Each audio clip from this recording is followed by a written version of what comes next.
오늘의 사연글은 근본 없는 놈의 시를 받았다며 만삭인 나를 맨몸으로 내친 새엄마, 18년 후 아들과 함께 대문을 열자 나를 버린 친정이 쑥대밭이 되는데 라는 사연인데요. 그럼 사연 읽겠습니다. 안녕하세요. 이렇게 익명으로 저의 이야기를 전하게 되리라고는 생각지도 못했네요. 하지만 저를 어릴 때부터 봐온 사람이 아니라면 과연 저를 완벽하게 이해해 줄 사람이 있을까 싶어 익명의 힘을 빌려 이곳에 끄적여 보려고 합니다. 제가 어릴 적 부모님께서 이혼을 하셨습니다. 저는 아빠라면 재혼을 하지 않을 것 같아 아빠를 선택했고 그렇게 나름 저 또한 노력 많이 하면서 아빠와 둘이 생활을 이어나가게 되었어요. 하지만 정확히 2년 만에 아빠는 재혼을 하셨네요. 어린 나이였던 제게는 충격이었습니다. 새로운 여자한테 엄마라고 부르는 것도 싫었고 엄마를 대하듯 행동해야 하는 건 더더욱 싫었죠. 그런데 가장 최악은 따로 있었습니다. 아빠가 새엄마에게 아주 푹 빠져서 새엄마 말이라면 무조건 순종하는 사람이 되었다는 거였어요. 신혼 초 새엄마는 본인을 은근히 무시하던 제가 안이 꼬웠던 건지 아빠에게 한 소리 했고 아빠는 제 방으로 와 제게 이렇게 말했습니다. 세연아, 왜 아직도 엄마한테 아줌마라고 부르는 거니? 아빠라면 처음 보는 여자한테 엄마라는 말이 잘 나올 것 같아요? 물론 그건 아니지만 우리는 이제 한 가족이잖니. 얼른 엄마라고 부르는 연습도 좀 하고 자연스레 엄마 소리가 나와야 집 분위기가 더 좋아지지 않을까? 내 생각도 좀 해줘요, 아빠. 나는 지금 이 모든 상황이 다 어색하고 불편하다고요. 세연아, 그러지 말고 노력이라도 좀 해줘. 아빠가 이렇게 부탁할게, 응? 그리고 왜 아빠는 나한테만 그래요? 솔직히 아줌마가 나한테 엄마처럼 다정하게 굴었다면은 제 마음이 이렇게까지 안 열리지는 않았을 거예요. 근데 아줌마는 아빠만 좋아하고 저는 거의 없는 사람 취급하는데 내가 어떻게 아줌마를 엄마처럼 대할 수 있어요? 그건 엄마도 어색하니까 그렇지. 엄마도 많이 노력할 거야. 이렇듯 아빠는 제 태도가 바뀌길 기대했지만 전혀요. 새엄마는 아빠가 있을 때만 저를 찾았지 아빠가 출근하고 나면 저는 거의 없는 사람 취급을 했습니다. 심지어는 밥도 저 혼자 차려 먹는 날이 정말 많았어요. 그래도 나름 살만했습니다. 적어도 아빠는 제 친아빠이니 제게 관심 가져 주셨거든요. 그래서 아빠에게 의지를 더욱 많이 했고요. 하지만 제가 완전히 독립적 성향을 갖게 된 계기가 생겨나는데 바로 새엄마의 임신이었습니다. 새엄마가 임신 소식을 알리자 아빠는 펄쩍펄쩍 뛰며 너무나도 좋아했고 임신 내내 새엄마가 새벽에라도 먹고 싶은 음식을 말하면 아빠는 당장 나가 어떻게든 구해오는 사랑꾼이 되었습니다. 그러면서 자연스레 저에 대한 관심은 줄어들었죠. 아이가 태어나서는 더 과간으로 두 사람에 대한 관심이 사라졌습니다. 그렇게 저는 집안에서 투명 인간 취급을 받으며 살아가게 되었어요.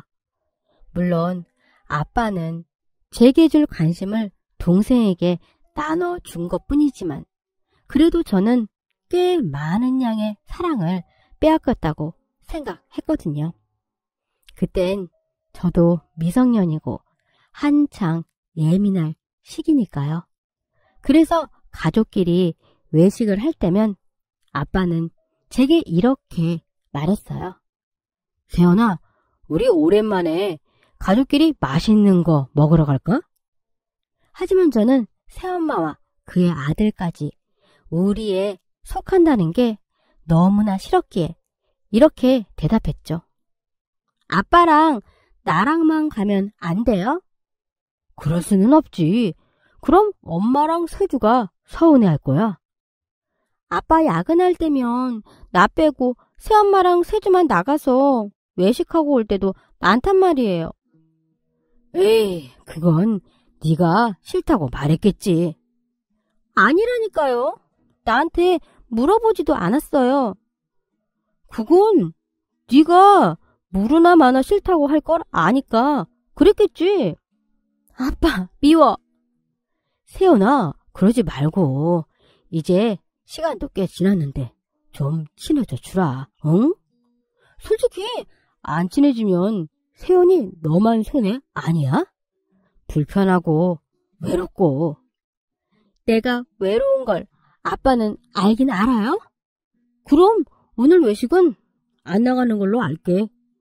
그러면서 아빠는 방을 나갔고 저는 그럴 때마다 빈집에서 혼자 열심히 공부를 했습니다.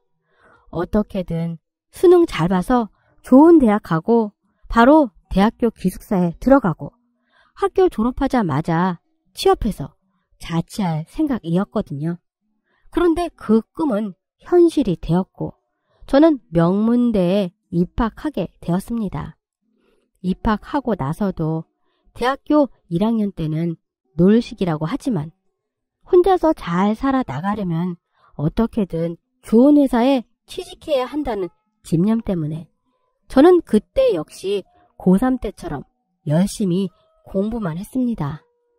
대학교를 졸업하고 난 뒤에는 친구와 함께 집을 얻어서 자취를 하며 인턴 생활을 했고 바로 정규직 전환이 되어 나름 인생이 순탄하게 흘러간다고 생각했습니다. 저는 워낙에 어렸을 적부터 제 인생을 위해서 무슨 일이든 열정적으로 하다 보니 일 역시 누가 뒤에서 쪼지 않아도 알아서 빠릿하게 했고 그 덕에 완벽한 신입사원 타이틀을 얻기도 했죠. 하지만 그런 생활도 3년을 하니 소위 요즘 말로 번아웃이 오더군요. 번아웃은 한 가지 일에 몰두하던 사람이 정신적, 육체적으로 극도의 피로를 느끼며 이로 인해서 무기력증과 자기 혐오 등을 느끼는 현상인데 저 역시 그랬습니다. 일하기 싫은 건 물론이고 어렸을 때부터 제대로 된 사랑을 받지 못하고 성인이 되고 나서도 일만 하니 저는 언제 사랑을 받았는지 기억이 안 날 정도였거든요. 그래서 순간 너무나 외롭다고 느꼈습니다. 심지어는 이렇게까지 해서 인생을 살 의미가 있나 하는 생각까지 들었고요. 그래도 죽으란 법은 없다고 그렇게 외로운 삶을 살던 때 더 이상 저를 외롭게 하지 않을 남자가 나타나게 됩니다. 바로 지금 제 남편인데요. 회사 거래처 직원으로 만났는데 저와 견주어도 될 정도로 본인의 삶과 하는 일에 있어서 늘 열정이 가득한 사람이었습니다. 그래서 대화를 할 때면은 서로 공감해주는 부분도 많았고 웃음 코드도 잘 맞아서 사귀게 되었죠. 저는 남편 덕분에 번아웃마저 사라지며 다시 열정 가득한 사람이 되었고요. 그렇게 3년쯤 만났나 남편과 저는 슬슬 결혼 생각을 하던 중에 남편이 제게 나름 충격적인 발언을 하더군요. 세연아, 있잖아. 내가 너한테 말 못한 게 하나 있는데 그게 뭔데? 너 땡땡 회사 알아? 아, 응. 거기 물류 쪽 회사 아니야? 맞아. 우리 아버지 회사야. 어? 뭐라고? 남편이 말한 회사는 잘 나가는 중소기업이었고 한마디로 남편은 부잣집 아들이라는 소리였죠. 그런데 왜 자기는 그 회사에서 일 안 하고 어릴 적부터 주변에서 부러운 눈길을 한 몸에 받고 자랐거든. 나는 부잣집 아들이고 그래서 내가 잘하는 게 없고 흥미 있어 하는 일이 없어도 괜찮다고. 돈 많은데 무슨 걱정이냐고. 너 같은 부잣집 도련님은 우리처럼 경쟁하고 싸우면서 잘하지 않아도 돼서 정말 복받은 사람이라고 말이야. 아, 그런 눈길이 부담이었던 거야? 나는 그게 싫었어. 나 역시 돈에 기대어 한량처럼 사는 삶보다 내가 하고 싶은 일이 있다면은 누구보다 열정적으로 일하고 힘들게 일해서 무언가를 성취하고 내가 번 돈으로 내 삶을 살고 그런 삶을 살고 싶었어. 그럼 지금 집에서 도움받는 부분은 전혀 없는 거네? 응, 내가 살던 집도 월세였는데 얼마 전에 돈 모아서 전세로 바꿨어. 새삼 자기가 정말 대단하네? 그래서 세연이 너한테 굳이 내 집안 배경을 말할 필요성을 못 느꼈던 것 같아. 어차피 나랑 결혼해도 우리 집에서 무언가를 해주길 기대하지도 않고 받지도 않을 거거든. 그냥 지금처럼 평범하고 소소하게 살고 싶어. 나야 좋지. 나야말로 평범하게 진짜 행복한 거란 걸 잘 아는 사람이니까. 저는 그런 저희 남편의 가치관까지도 사랑했습니다. 저와 너무나 닮은 점이 많은 사람이라고도 생각했고요. 그래서 결혼을 결심했고 저는 남편을 데리고 친정으로 향했습니다. 물론 부모님께 남편의 집안을 말하지는 않을 생각이었어요. 보나마나 친정에 남편네 집안이 돈이 많다는 것을 말하면 새엄마는 욕심 부릴 게 뻔했기 때문이죠. 그렇게 친정에 도착을 했는데 새엄마는 음식은커녕 과일마저 내오지 않고 결국 제가 급하게 근처 과일 가게로 가 과일들을 사왔습니다. 물론 남편은 부모님 선물로 최신형 휴대폰을 드렸고요. 그런데 선물까지 받은 새엄마는 남편에게 이렇게 묻더군요. 땡땡 기업에 다닌다고? 네, 현재 대리직으로 있습니다. 부모님은 뭐 하시고? 어머니는 전업주부시고 아버지는 이미 정년퇴임 하셨습니다. 자네는 모아둔 돈은 좀 있나? 적어도 세연이 고생시키지 않을 만큼은 모아뒀습니다.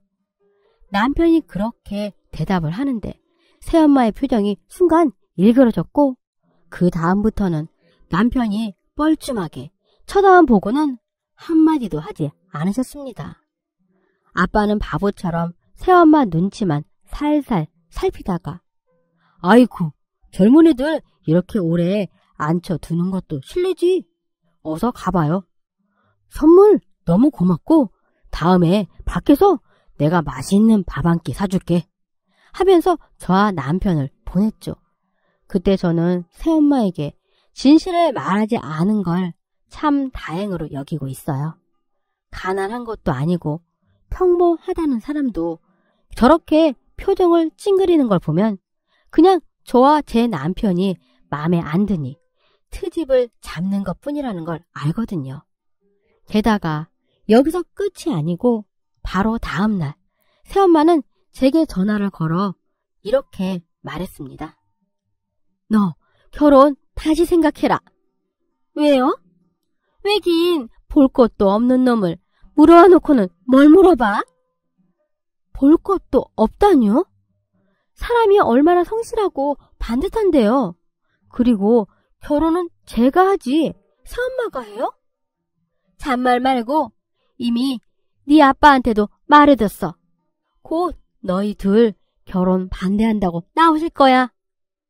제가 뭐 아빠 말이면은 깜빡 죽는 줄 아시나 본데 새엄마가 반대를 하건 아빠가 반대를 하건 저랑 아무 상관없고요.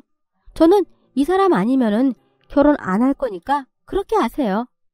그렇게 전화를 끊었는데 1시간쯤 시간이 흘렀을까 귀신같이 아빠에게서 전화가 걸려오더군요.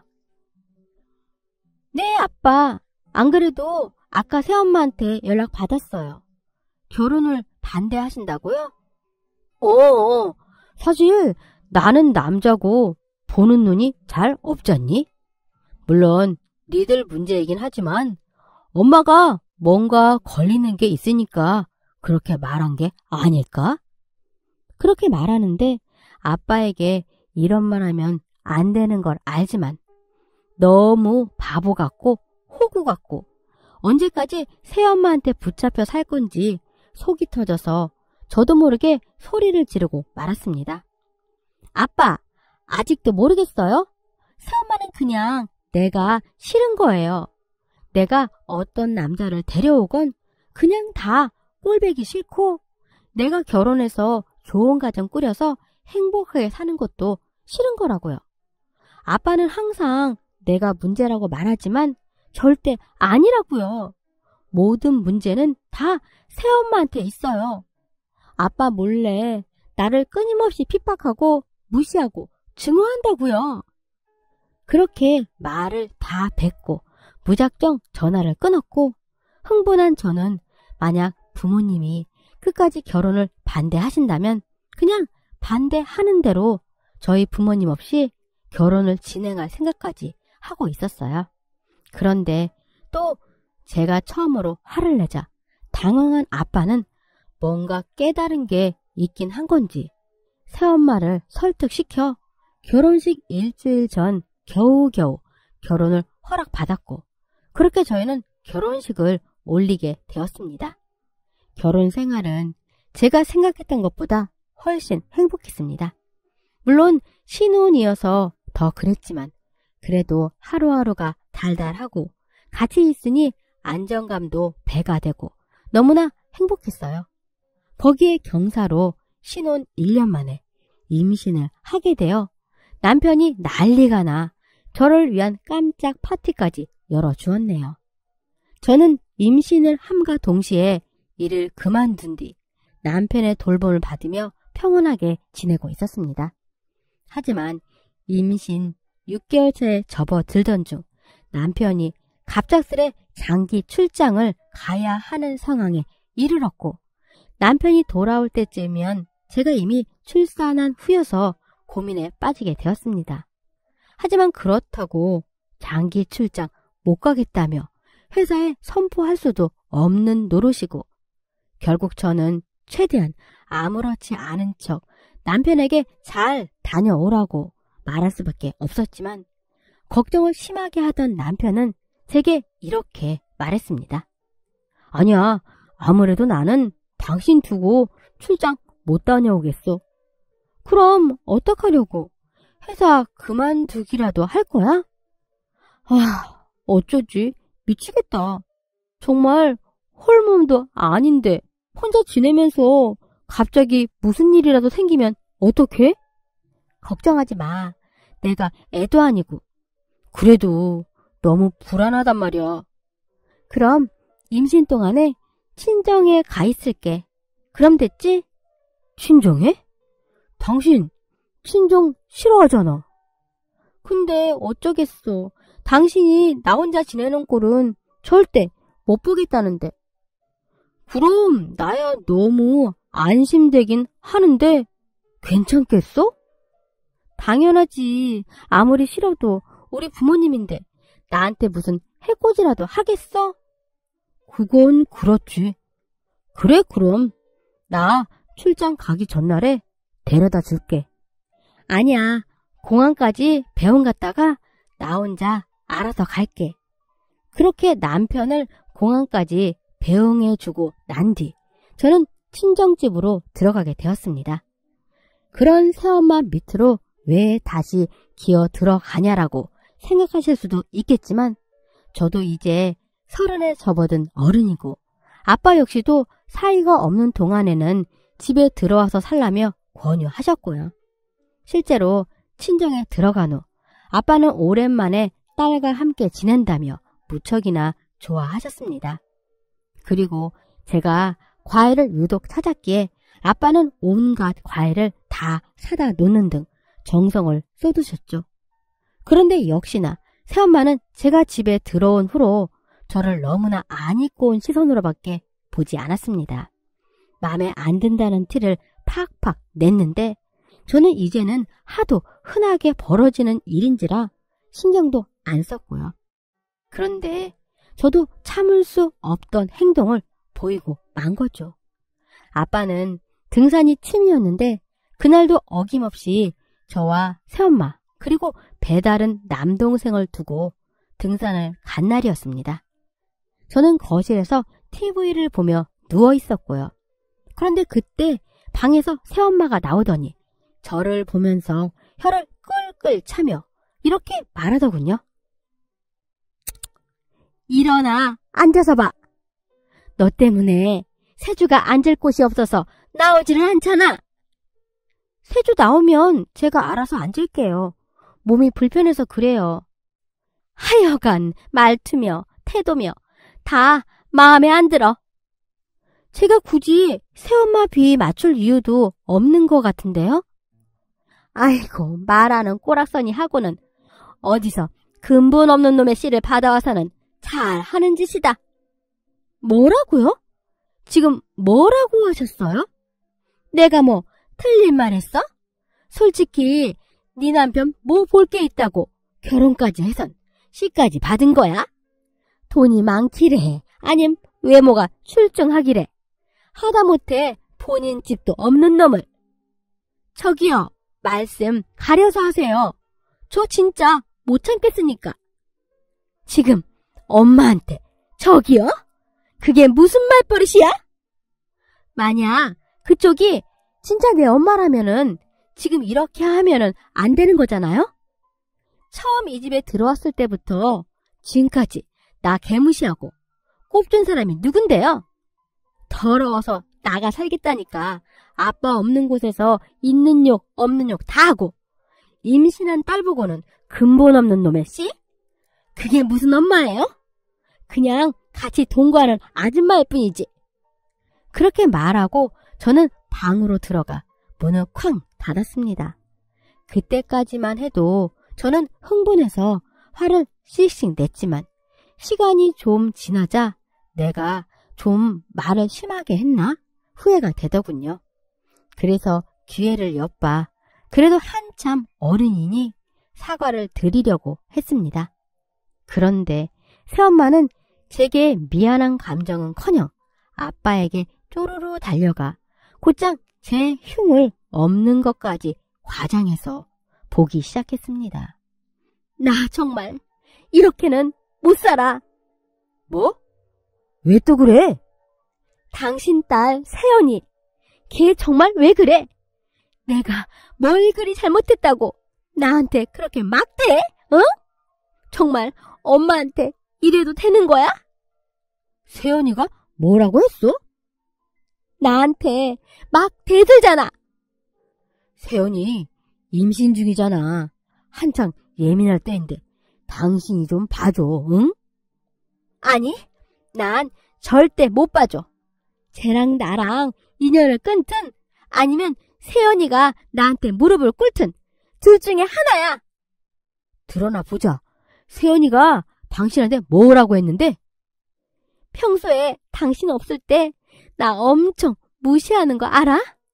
세주가 거실로 나가서 TV라도 보려고 하면은 세연이가 소파 다 차지하고 벌러덩 누워서 세주 TV 하나 못 보게 하는 건 기본이고 내가 양보 좀 하라니까 그쪽이 무슨 엄마냐면서 화내고 그래 나한테 엄마라고 안 하고 그쪽 하는 거 정말 속상하지만 그렇다 쳐.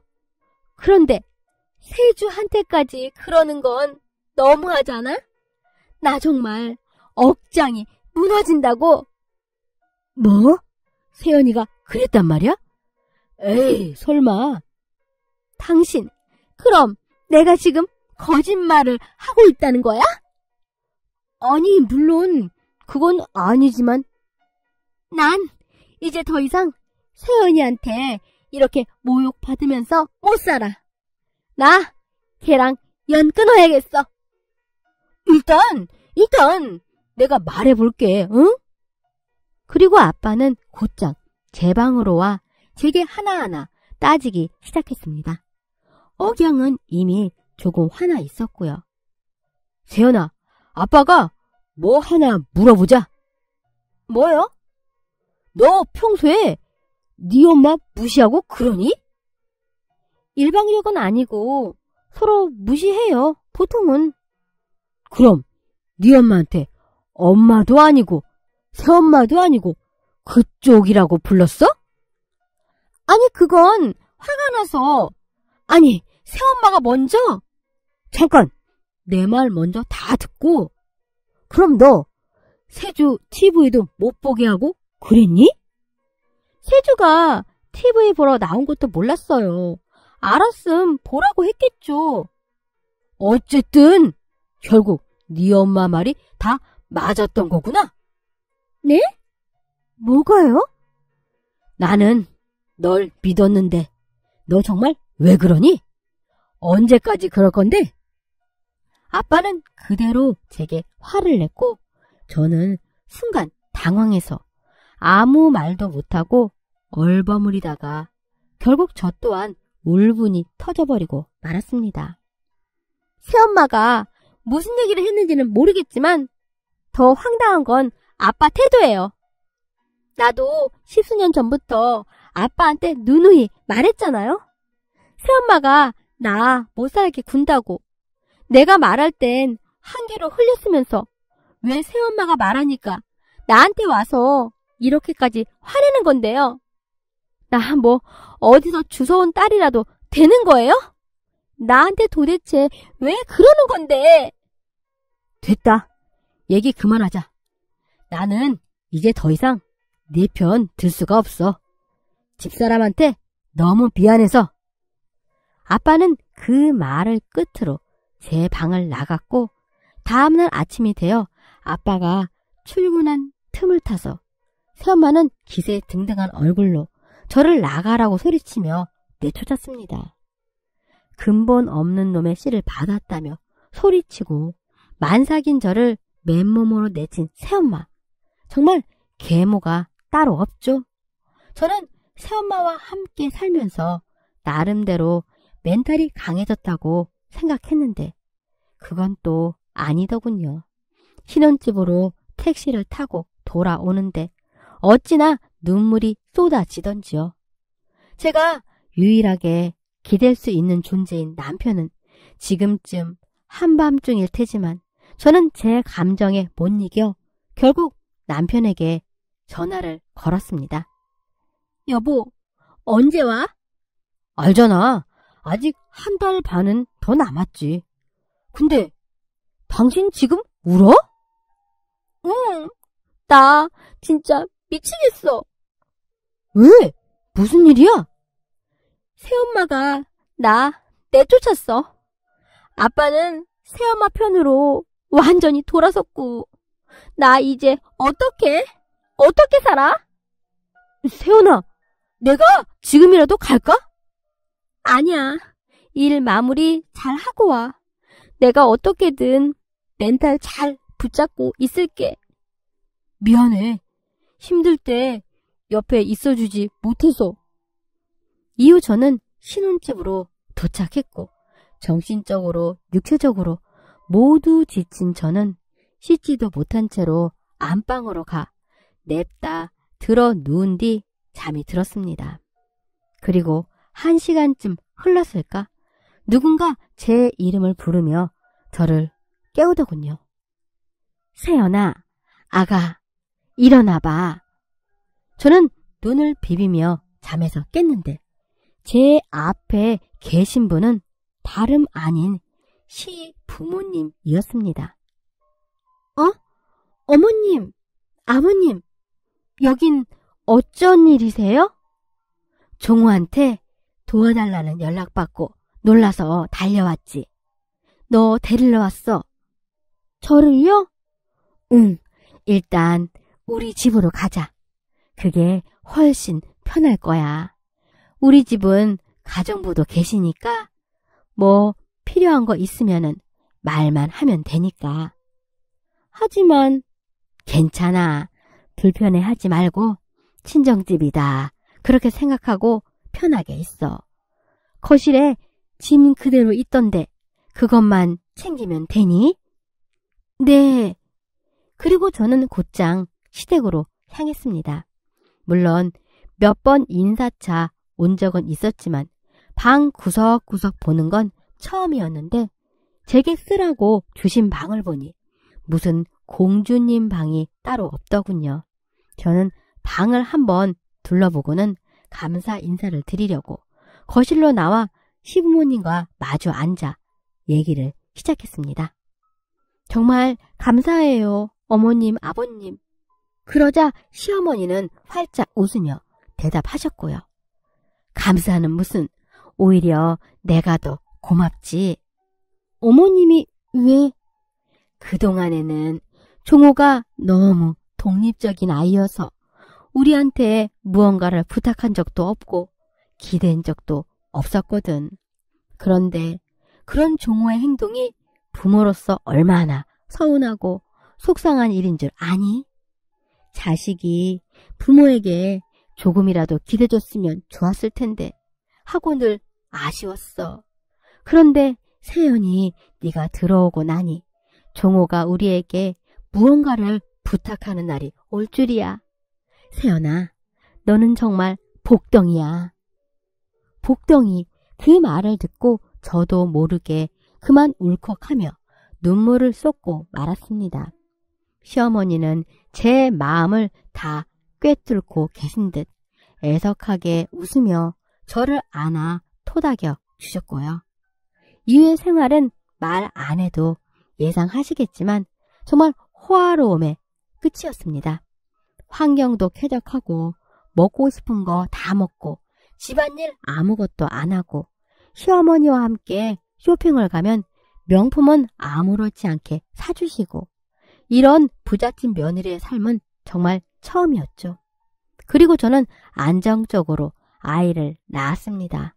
아이를 낳고 몇 주 후 남편도 귀국을 했고요.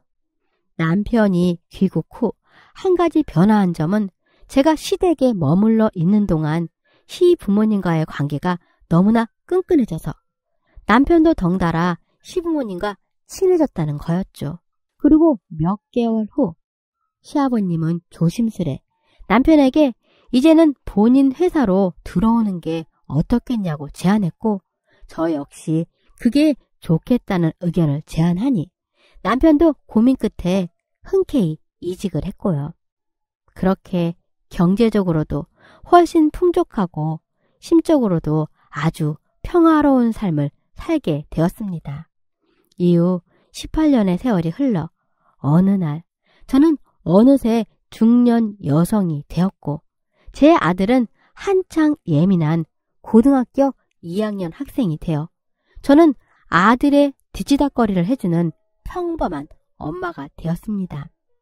그렇게 평화로운 생활을 이어가는데 전화 한 통이 울리더군요. 여보세요? 혹시 장세연 씨 휴대폰 맞나요?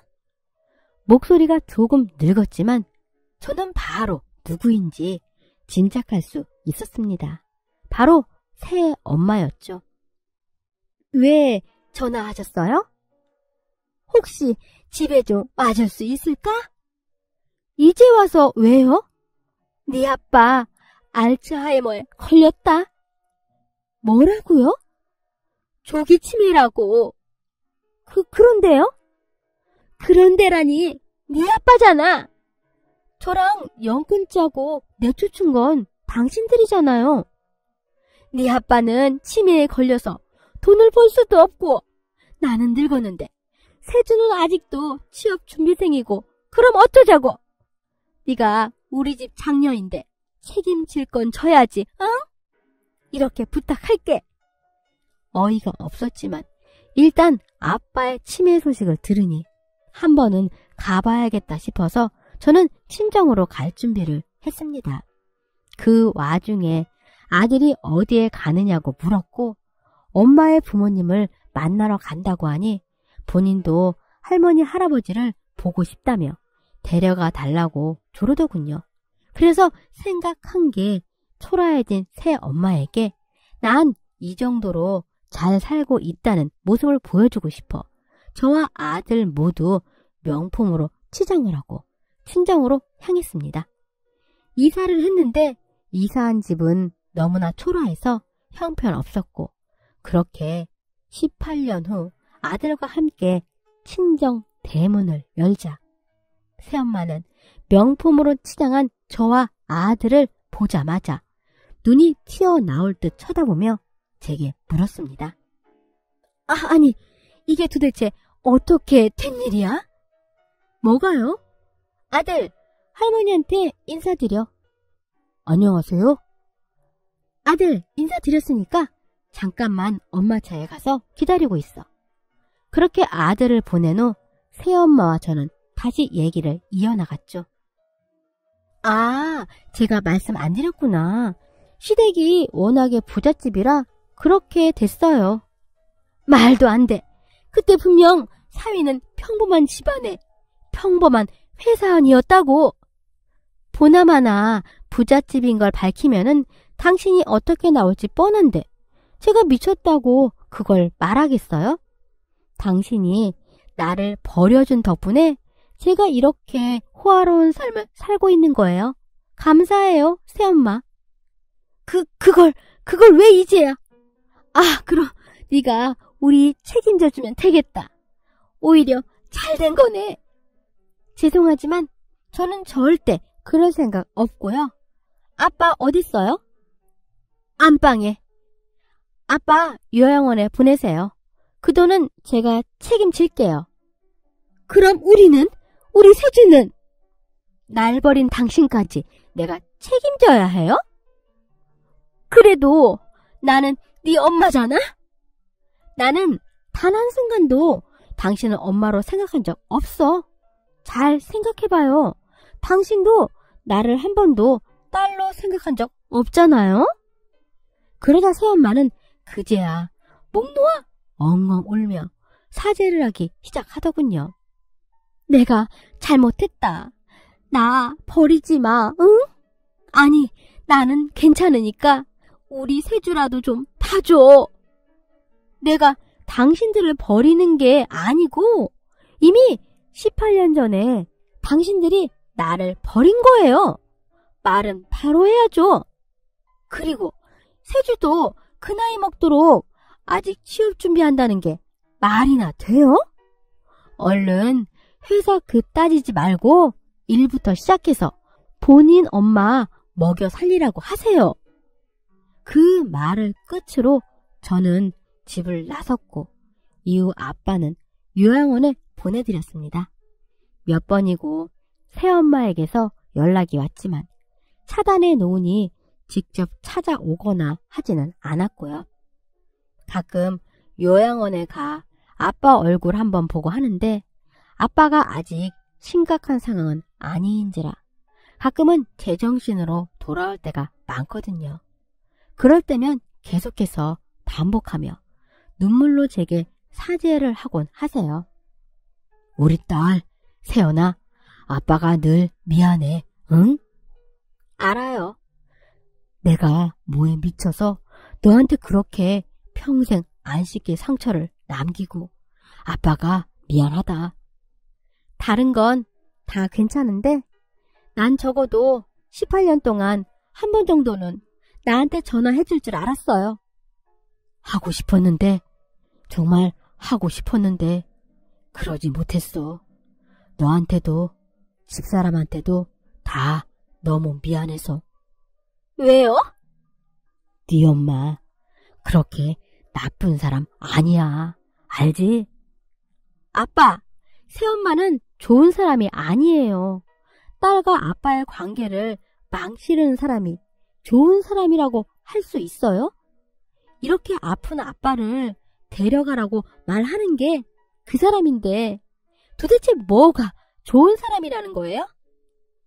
그러게, 집사람 왜 안 와? 왜 나보러 안 와? 이젠 새엄마한테 아빠가 상처받을 시간이에요. 그러면서 깨닫길 바래요. 또 올게요, 아빠. 다음번엔 아빠가 좋아하는 갈비찜 싸가지고 올게요. 응, 또 와. 그렇게 마음 아픈 아빠를 뒤로 하고 저는 다시 제 인생으로 돌아가 행복하게 살고 있고요.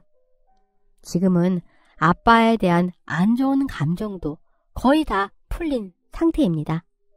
그래도 가족이고 아빠인데 아픈 모습을 보니 마음이 여려지더라고요. 제 인생 이야기는 여기까지입니다. 시련도 많았지만 그만큼 많은 복도 받은 것 같아요. 확실한 인과응보 이야기인 것 같아 여러분들께 이런 삶도 있다고 꼭 말씀드리고 싶었네요. 감사합니다.